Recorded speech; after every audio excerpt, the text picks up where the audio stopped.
Hi, this is Tam, one of the co-producers of this podcast. I wanted to hop onto here and say thank you so much to everybody who left a comment and entered our giveaway for the $100 Fabletics gift card. And without further ado, I would like to announce our winner, Student Doctor Katelyn Young. So congratulations to Katelyn, and thank you again, everybody, for listening and leaving your comments. We hope that going forward, you continue to support the podcast and tune in to future episodes.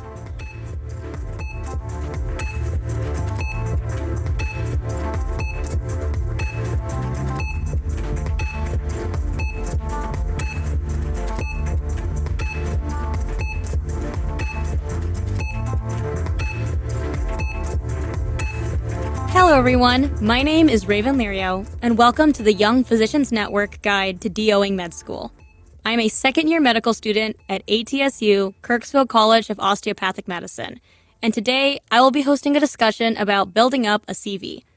Today I am joined by Ted Frushour, who is the Director of Student Success at the KCOM Office of Academic Affairs, to talk more about CVs. Could you tell us a little bit more about your background, Ted? Sure. So I have been here in the Office of Academic Affairs and at KCOM since 2019. Prior to that, my work history has been in staff positions working with students.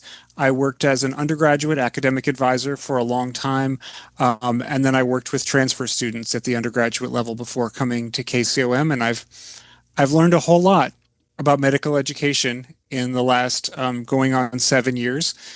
You know, I was pretty unfamiliar with the structure of medical education and the match and the process of residency discernment, and it's all kind of been stuff that I've picked up along the way through reading online and a lot of mentoring from colleagues here on campus and on other campuses. There's a professional group of us within ACOM called CORP, the Council on Residency Placement, where other folks who have similar roles to myself and Brandy Snow and Dr. Blunk get together once a month or once, twice a month to talk about best practices when it comes to advising medical students in terms of career placement. And so I've learned a ton from them, and I've learned a ton from some of the resources that the AAMC has made available, and all of the data that, you know, we use to help advise you guys on your journey towards residency.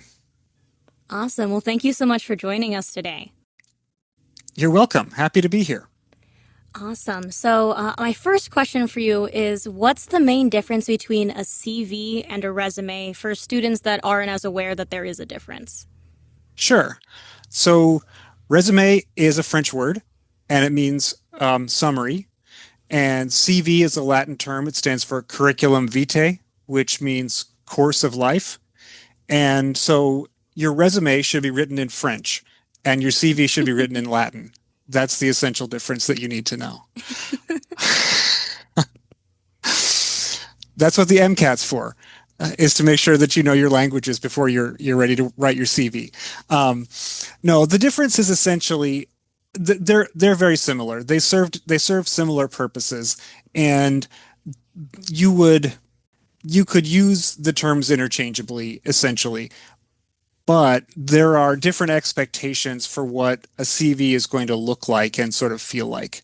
So in the big picture, a CV is intended to be almost like a transcript or a log of everything that you do in your professional life.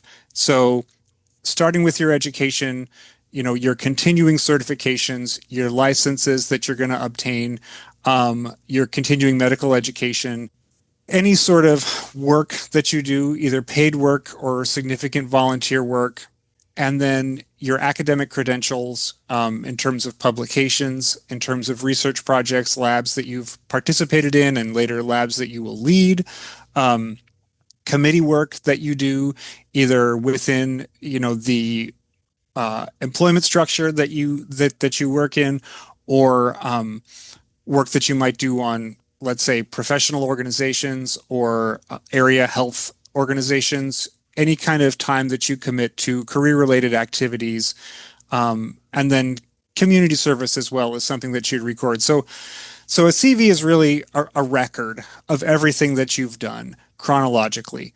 When we look at resumes, I think we see formatting wise that they're a little bit flashier. You'll see a lot of resumes will have a big color photo, a headshot at the top, and then some sort of blurb, you know, dynamic medical student wanting to change the world in these Mhm. 5 ways. Um, Skills include teamwork, excitement, never a dull moment with me on your team. Like they're kind of designed to catch the eye, um, and make a potential employer say, "Ooh, look at this neat person." And your CV so CVs are used in professions that are oriented towards academia more. So medicine, um, law, those kinds of professions are where you'll carry a CV with you as opposed to just generating a resume when you need to apply for something. So they serve the same purpose, but they have different feel, I guess I would say. A medical student CV should be, the expectation is that it's going to speak for itself. The data is going to speak for itself. It's just going to be text on paper, and it will mainly be a list of experiences with descriptions to give the reader a sense of what was accomplished in those areas. Awesome. Thank you so much for clarifying the difference Yeah. between those two.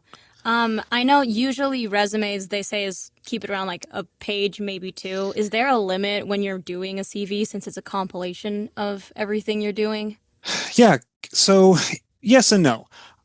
You should maintain a CV for yourself that is as long as it needs to be to record your whole professional career's activities. And when you are 20 years into your career, it will probably be many pages long. Um, you will not always use that version of your CV when you are making use of it for different purposes. It would make sense to have a short version. One example, the very shortest version would be one that only has your education and your licensure information on it, and your employment affiliation. And that's the kind of CV that you would send in order to be credentialed as a preceptor, for instance, if you end up working with medical students in your career. You may want to have a 2 or 3 page version that you have for applications for awards or some other competitive thing. And then you've got your whole long CV that you would send along when you apply for a job. Or if you're up for, let's say, a leadership role in an organization, they might want to have the whole version. So I think you need to think about the length in terms of who is reading it and why. The more CVs that are in the pile, the shorter yours should be. If you're submitting an application, let's say for an away rotation, and you have an 8 page CV because you've done a lot of stuff. You were involved in all kinds of activities as an undergraduate, and you've continued to do a bunch of those. And now you are a med student and you have a bunch of publications, and it's getting really long. You shouldn't expect, if there's a pile of 50 CVs, for someone to wade through 8 pages of yours. You want to pick and choose what is the most impactful stuff, what is the stuff that highlights the requirements for the position or the thing that is going to make you seem the most fitting candidate for whatever it is you're applying for, and keep it to a couple of pages. I think 5 pages is the longest that I would go in something like that. And even then, you would want to ask yourself, are there things that I could trim to be a little more um, a little more intentional with what I want people to actually glean from this document? Mm-hmm. That makes a lot of sense. In terms of what goes into a CV, what kind of sections generally are included in a CV? So you mentioned education, and then any licensure, and then you mentioned at some point like leadership activities and extracurricular involvements. But generally, what would you say is like this absolutely should be Sure. in your resume? Yeah, the critical items. So you want to start with contact information at the top. That makes sense because whomever is reading this is probably going to want to get back to you at some point. Email address, phone number, and some sort of mailing address is not a bad idea. I know med students are on the road a lot in fourth year, particularly. So you might want to put a more permanent address than, wherever you happen to be at the moment. But someone may need to mail you a check. And so you might want to have an opportunity for that to occur. But yeah, contact information at the top, followed by education. And you want to include your undergraduate degree and your undergraduate institution, your medical school, your anticipated graduation date.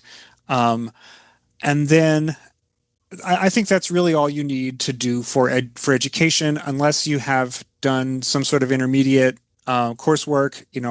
Maybe you were not a pre-med as an undergrad, and so you went back and did undergraduate credits to fulfill your pre-med requirements, and it was at a different school. I would list that.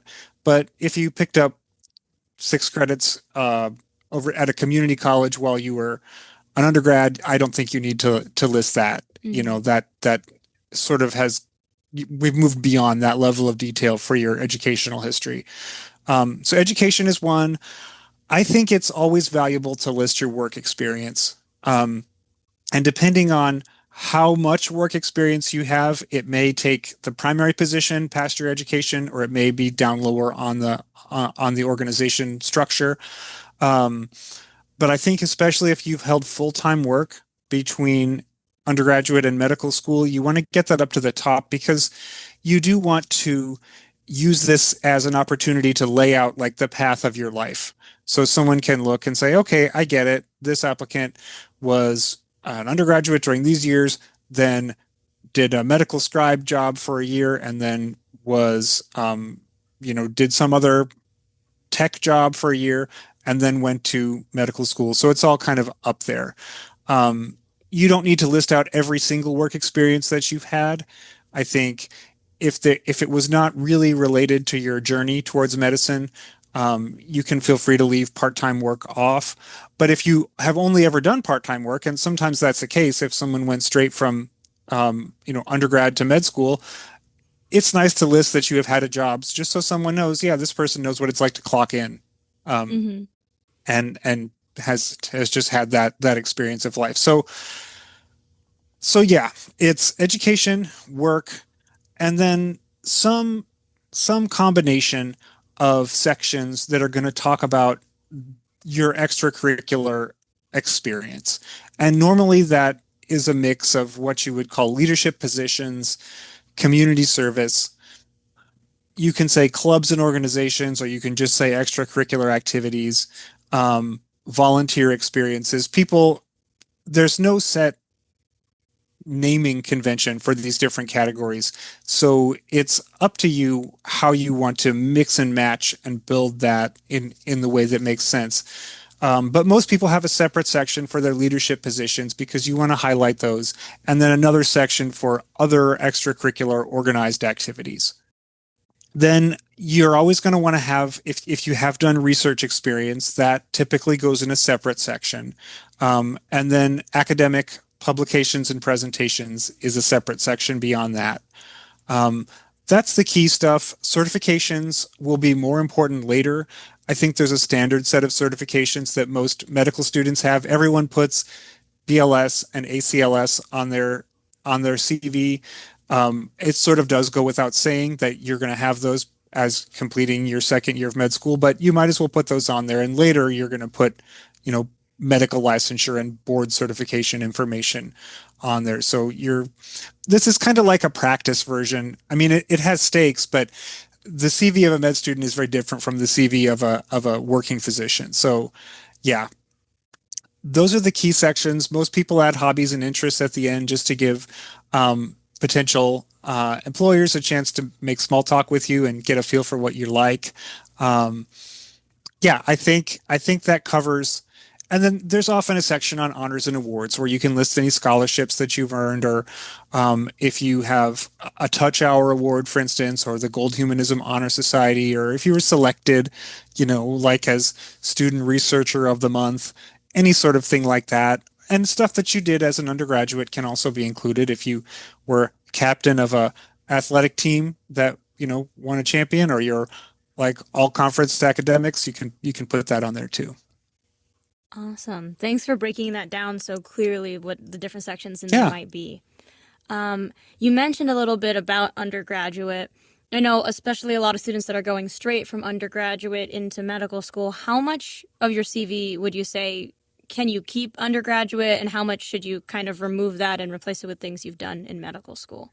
Good question. Yeah, it depends on how much you've done in medical school. I think you certainly want the medical school experience to be the bulk of your information. But if you have significant experience from undergrad, it's fine to include. It does depend a little bit on how long ago it was. If it's been 5 or 6 years, then maybe it's it's going to be less impactful. But I would say undergraduate research and publications are a definite yes. Um, Significant leadership is a definite yes.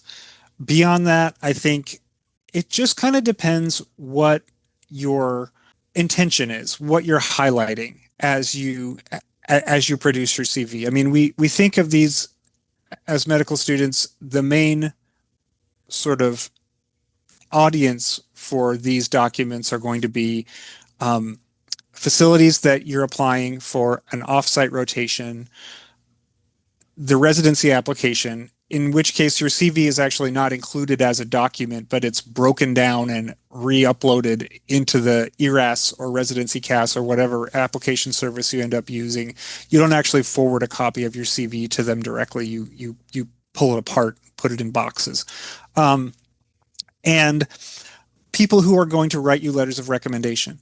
So you just want to think, what of all of these experiences that I've had are going to, shape up into the story that I want to tell about me, about why I'm a good candidate for this rotation or this residency position, this specialty in general, or what's going to enable this preceptor who's writing me a letter to connect their experiences of me in the clinic or the hospital with my background. That's what you're kind of pondering as you're picking out things that are important. So let's say you're applying pediatrics and you have an undergraduate experience of doing tutoring and mentoring.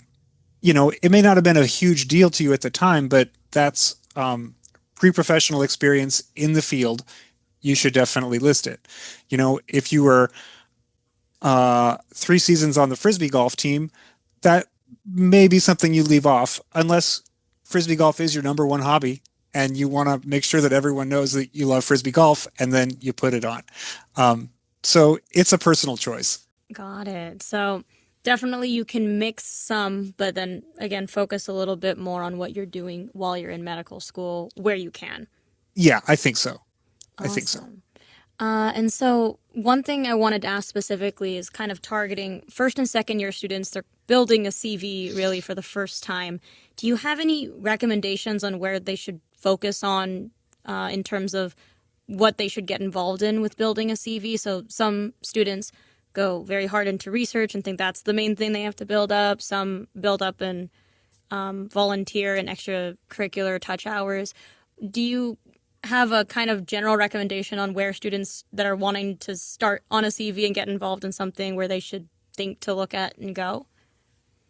I would say it's hard because a lot of the time you maybe don't know what you're going for. If you're undecided or undifferentiated, as they say, in terms of your specialty choice, you may be tempted to say, well, I need to do research because what if I want to become a surgeon? And I know that they need research to be a surgeon. And there's a practicality to that choice. And it's also good, I think, to try out research if you've never done it before. On the other hand, I think that it's important to make your CV be a reflection of your actual interests. If you love volunteering and community service, then you should find time to do that, and then let the experiences that you have there shape your values, and ask yourself, how do these experiences point me towards a particular specialty. It's a bad idea to, I guess, spend a bunch of time doing stuff that you don't like just to get a chance to do a thing that you think is prestigious. Um, because in the end, it may not satisfy you. Now, it may be that you have to go through a process of doing some um, experiences that you're not in love with in order to do the thing that you really love, just because it's part of the game.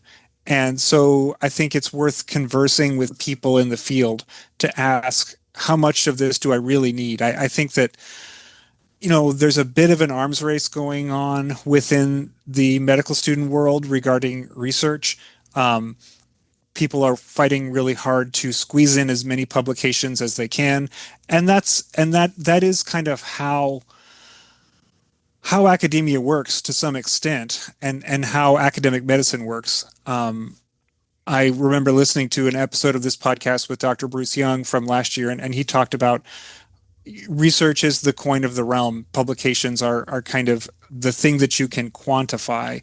So you need to talk to people who are in the field, um, reach out to folks, to mentors, and just say, what are you looking for in applicants? Do you only pick people that have a ton of research, or if I show my value in other ways, is that gonna work? And you have to follow your heart.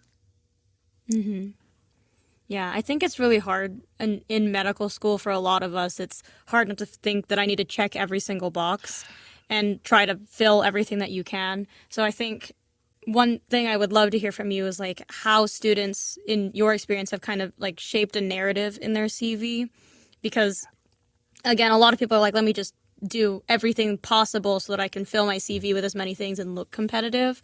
But I do know that some students kind of tailor theirs more to what they're interested in, what they're passionate about. So how does the narrative of a CV kind of fit in with how you're structuring it? Yeah, I think what you're looking for is to show a longitudinal commitment to whatever it is that you value. So whatever your thing is, if it's research, if it's um, professional development, advocacy, if it's community service and volunteering, you want to find a way to do it consistently throughout your medical school experience.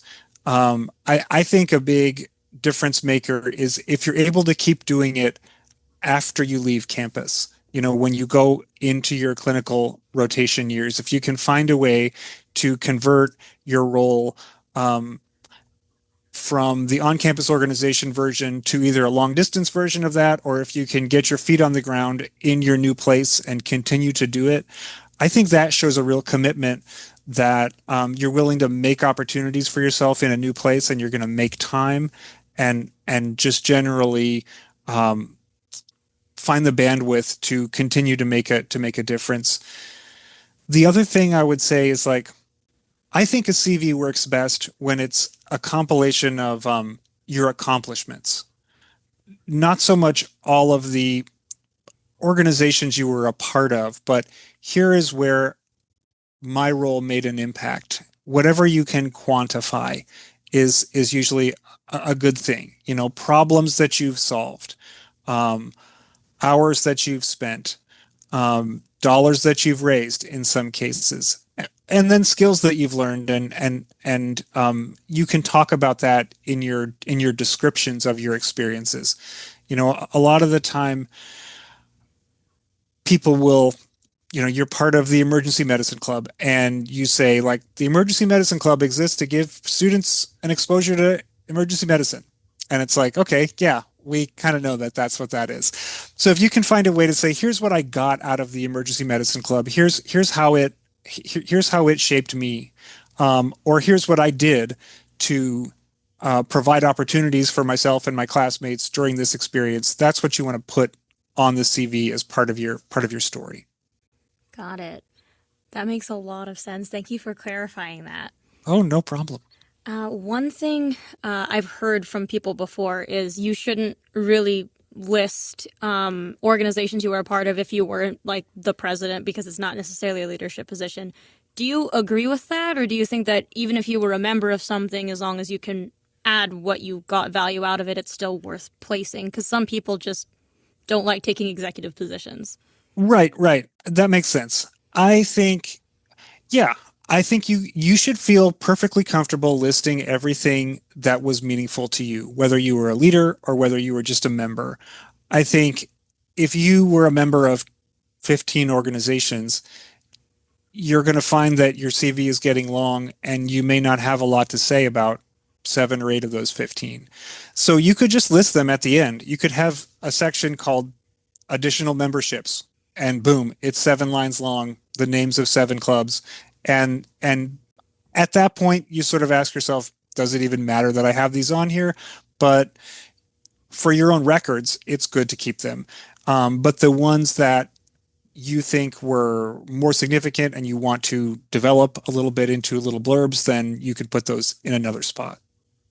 Awesome. Thank you so much for that one. Something else that I'm kind of curious about is, on the flip side, for students that have so many different commitments, or they're involved in so many different activities that they were in leadership in, how do you determine what is relevant to keep on there versus putting every leadership position that you've held and that takes up like the vast majority of your CV? Well, I think anything that you would like to talk about in an interview, or anything that you would like a recommender to refer to, is worth listing. And leadership is a critical aspect of your development. So I have no problem with someone having a lengthy leadership section as long as you can point to an accomplishment, an outcome of your experience, and hopefully in a quantifiable way in terms of, numbers, number of hours, number of people, number of dollars, number of lectures, number of whatever, just so that someone can skim down and say, oh, I get it. This was a 5-hour-a-week commitment, which is huge as a med student, versus this was 2 hours in one semester. It's great that you did it, but it was a smaller thing. Right. So then when it comes to listing volunteer experiences, is it better to then also pick things that are more longitudinal rather than, I spent this one major event that even if the event was meaningful, do you think it's worth listing if it was only a one-time thing, or is it better to list things that you're more committed to doing long-term? I think you want to ask yourself whether it's related to the goal of the CV.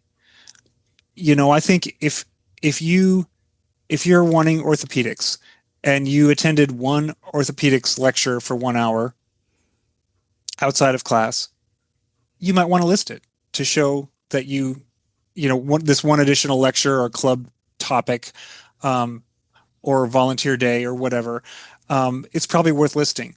But if it's not really related to your ultimate goal, you may not want to list it. It's always a hard call, and it's always context dependent because it just depends what you have. It really just depends how much stuff you have accumulated in your time. And yeah.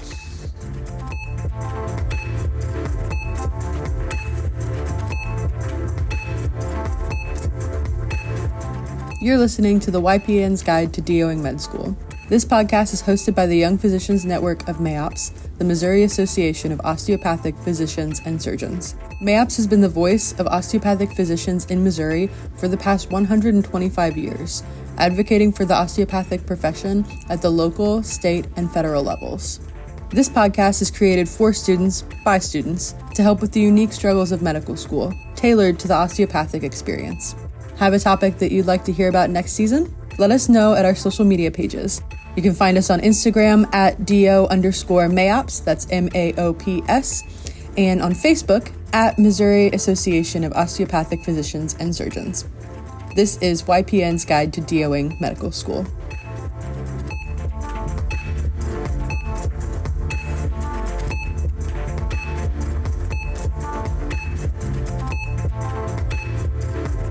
For third and fourth year students that are either students that are transitioning into clinicals or already in clinicals, should they be reporting clinical grades on their CV, or if they were involved in something clinical-wise in terms of activities, is there a place in their CV for it, or do you think that that kind of more belongs in a different section in ERAS? Yeah, good question. So your clinical grades, when you apply, if you apply to away rotations, for instance, through VSLO, your clinical grades will be reported in a separate part. At least your core clerkship grades will be reported separately. And when you apply for residency, your MSPE will contain your clinical grades and evaluations for your core clerkships, and your transcript will contain the grades for all of your undergraduate or your preclinical and your clinical rotation grades. So all of that stuff is available. That said, I think if you want to highlight a couple of honors grades, it's not a bad idea. You can throw those on your education section. You can, especially if it's in the field that you're applying for. You know, let's say you have it, you're in the summer of your fourth year, and you are getting ready to request a letter of recommendation from your preceptor at your big audition, you know, at your anesthesia program. They're not going to have your transcript. Well, they might have access to it, but they're probably not going to have it on their desk when they go to write your letter of rec, but they will have your CV. So if your CV says honors surgery clerkship, honors internal med clerkship, and you know, completed elective rotation at hospital, whatever, then that will give them something to throw into the letter that will probably make it a better letter.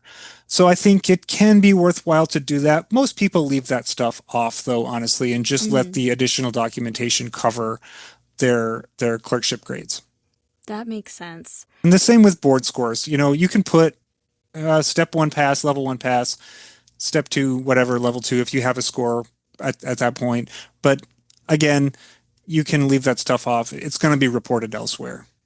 Yeah, I've seen some upperclassmen that have included and some that haven't, so I'm glad that there's not like a definitive. It's kind of your call on which you think is important it's your to call. include.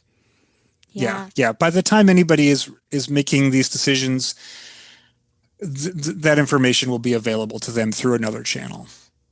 It makes a lot of sense.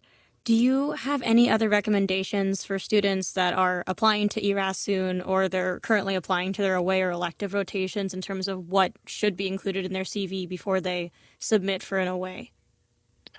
I think that if you can, it is helpful to organize your CV around your specialty. So, and not everybody does this, but if you have done, let's say you're applying, let's pick another one. Let's pick OB-GYN. So maybe you have like participated in a quality improvement study with a hospital's OB floor, and you volunteered with your campus's OB-GYN society, and you attended a conference with APCO or some other professional organization. You could make a section that is called obstetrics and gynecology related activities and put all of those there and put all of those at the top. And that's going to be, it's going to highlight, for lack of a better word, the experiences that you have that are going to be most relevant to the person who is reading your CV. Not everybody does that, and in fact, most people don't. But I do think that when you think about your CV as being read in a big stack, where someone is going to look at the stack and think, okay, I have 40 minutes to do this. I got to get through 25 CVs. That means 2 minutes a CV. And by the time I get to the 19th one, my brain is going to be tired of looking at CVs. If the more of the good stuff that you can get to the top, the better. Mm-hmm. Awesome. Thank you for that. I hadn't heard that advice before, so that's really helpful to think about and considering before applying. Yeah, it's important to think, what is the goal of this document? What is it really trying to accomplish for me? What argument is it making about me? And it's a little thing, you know, your CV is one small piece in the whole package of, especially when we get to, residency time. There are so many other aspects of your application, your letters and your grades and your personal statement. So it it it, it doesn't make it's not going to be a game changer, but it might be just a little difference that makes your application stand out a little bit, and every edge can help. Right. And it's really great that there's, again, options for what you think looks the best for you, but it's good to know that that is an option to do to kind of streamline and make it easier to find exactly what it is that you want highlighted in your CV right at the top. Yeah. For students that are interested in a more competitive specialty, like, for example, ophthalmology or neurosurgery, for example, is there sections of the CV that you think most students think are or find the most important to build on top of for those kinds of specialties? Well, when we get national data from the NRMP, we get data on a couple of categories. So, of course, the number one thing that everyone is looking at is that trend line between your licensure exam scores and your chance of matching, and the ranges and all that.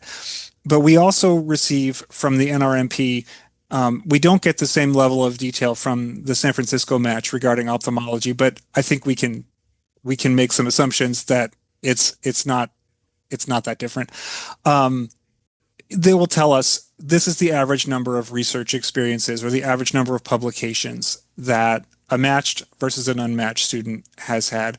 This is the average number of work experiences that the matched and unmatched experience applicant has had. This is the average number of volunteer experiences that the matched and unmatched applicant has had.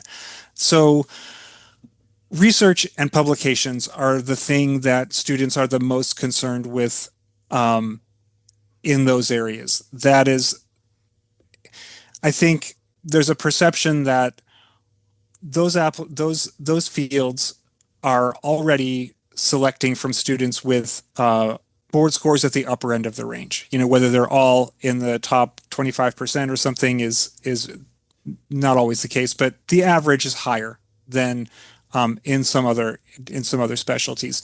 So I think it makes sense that then once programs have their pile of students with strong board scores, they look and then they look for another differentiator. And the next differentiator that they typically look at is research and publications because it's quantifiable. Quite honestly, I think that's a big deal, and because your ability to do research shows that you have found the bandwidth in your experience to continue doing like cognitively challenging scientific work, and that is valued in those extremely competitive specialties. So, short answer is it's research and publications that those students build on the most, but leadership is also important. And I've seen a lot of students have success matching into those fields, working from other angles that are not purely research publication angles. But it does help to have at least some experience in that area to demonstrate that you have those skills. Great. Thank you so much. On pivoting on a different note, for students that, for example, had a specialty in mind that changed their mind. So let's say that they originally were wanting family medicine and then fall in love with like OB-GYN or pediatrics instead, and their CV is kind of more geared towards one direction. Is there a great recommendation you have for trying to divvy up and switch up your CV to match a little bit more into what your current interests now are that you've rotated and changed? That's always tricky. I don't know that there's a great way to do it. I think the personal statement is where you lay that process out, and you can just write, I thought I was going to go into neurology until I was a third year, and then I set foot in anesthesia, and it was a match made in heaven or whatever. You wouldn't say that exactly, but you would emphasize that pivot. I think that it's never too late to join a national organization related to your specialty of interest, and you can put that on there. It's always good to seek out a mentor in those organizations and maybe try to get involved in a project. But you can't go back and say, and you don't want to go back and take off a leadership role you had in a specialty specific organization because you're no longer interested in the specialty. It's still leadership, and I think you just need to find a way to emphasize the pivot in other ways as you continue down the road, the twists and turns of the road to residency. Yeah. Mm-hmm. And I know it can get so complicated for a lot of people because, things change or life circumstances change, or Yeah, they do. Something just catches your interest more that you just didn't have a chance or the exposure to really see what it is you wanted. So I'm glad that there's ways that you can still include the stuff that you were included in, even if it doesn't I see it all the time. Mm-hmm. I see it all the time. People have specialty interests that are different from what they liked in first and second year, and all that stuff is still on their CVs. It's not a big deal at all. Awesome. Something else I had in terms of CVs is there like a common mistake you find students making, especially when they're making their first CV? I would say, well, the one that jumps into my mind, I've been proofreading CVs this last week. The past tense verb for the verb lead is LED, led, not LEAD like the atom. Right. So remember that. Very, very tiny mistake, probably would be overlooked.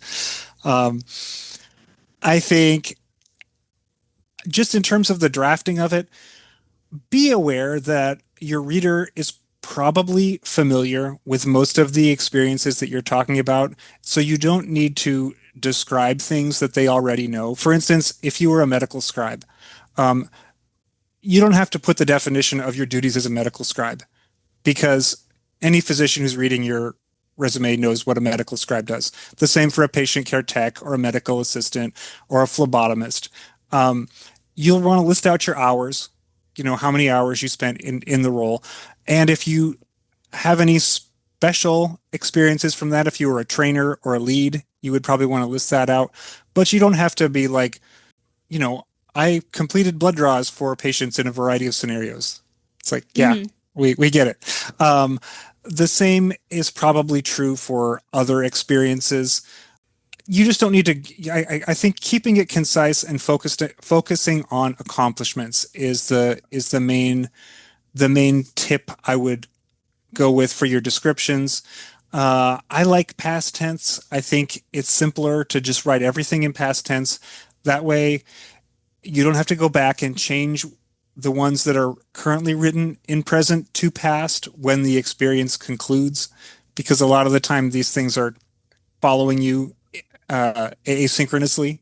So I think it's simpler just to draft everything in past tense, and folks who are reading will understand. It's also more consistent than flopping back and forth. So look for that. That's the main thing. I think you should just send it to someone to look over. Yeah. And I know at our school, we're really grateful for you to have the chance to look over our CVs and make sure that they're all in order. I'm happy to do it. Yeah. It's always fun. Yeah. One other thing I just thought of is for students that had like a completely different career path that was non-medical related. So the non-traditional student who really did have another career, how would you go about adding that into your CV? Because it is such a significant part of your life, but there at some point was a pivot into medicine. So would you still want to emphasize that since it was so important to, you becoming Yes, who you you would. Yeah, I think any full-time work should be on your CV. Yeah, I think even if it's 20-year career selling aluminum siding, it should be on your it should be on your CV, because that will set you apart immediately. Someone will be curious to hear how you got into medicine, but you don't have to put like, newsflash, 2024, I decided to be a doctor. Like the CV will tell that story for you. Okay. Well, I guess for the last thing I have is if you have any other suggestions for students that they can keep in mind in terms of building a CV, choosing what to get involved in, or just kind of approaching it? Because it's this big, scary-looking thing that kind of just hits when it's coming time to apply. Yeah, it's a pain. Nobody likes writing about themselves. You should really start this at the beginning. I mean, you're going to have a CV because you applied to medical school. So I would say if you're a first year med student, or even if you're a second year med student and you haven't dug into this yet, or you're a third year med student and you somehow didn't do it, start back with that document and keep it, give yourself a calendar reminder once a month. Take stock of what you did this last month, write it down. You don't have to draft it out perfectly, but just keeping a running tally in some sort of notes app of organizational events that you participated in. Then all you have to do is format it and make some choices, but you don't have to reach back into your life and try to remember, oh, what did I do? What day was that? Was that this day or that day? So that's a really good habit. It's just a good habit as a professional to schedule in some reflective time in your life so that you're not always just hopping from one day to the next. And again, I think you want to choose experiences that are going to highlight your values, and don't chase your CV points as if it was a game, even though to some degree it is, and you want to play well. But I think that a residency program, if they are evaluating you in an honest and probably the most ethical way, are going to look for people who have lived their values. And so if your CV shows how you've lived your values and how you've donated your time and your intellectual energy towards things you care about, that will come through and it will result in a good fit. That's what you're looking for in the end, is a good fit between the things that you like to do and the things that you value and the place that you work. So if there is a degree of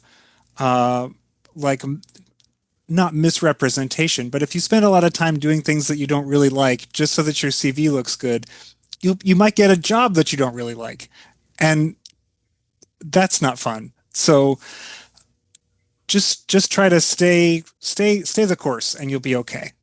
Well, that's all the questions I had for you. Thank you so much for your time, for you're welcome, breaking Raven. that all down. Yeah, no problem. Happy to do it. And that's the end of this episode. Thank you all so much for listening. I hope that this was helpful to you all on how to approach building a CV and finding out what involvements you really want to commit your time to. I know it can feel extremely overwhelming, but I'm confident that you will all be able to express yourselves well and showcase all the wonderful things that you have been doing. I highly recommend reaching out to people like Ted or mentors for more advice on what you can improve on your own CVs, and for more specific guidance for those of you interested in a particular specialty. Just remember that your CV is what makes you unique, and you should be proud of all you've accomplished thus far. It was such a pleasure to have you all listening today, and I wish you all the best of luck on the rest of your medical school journey.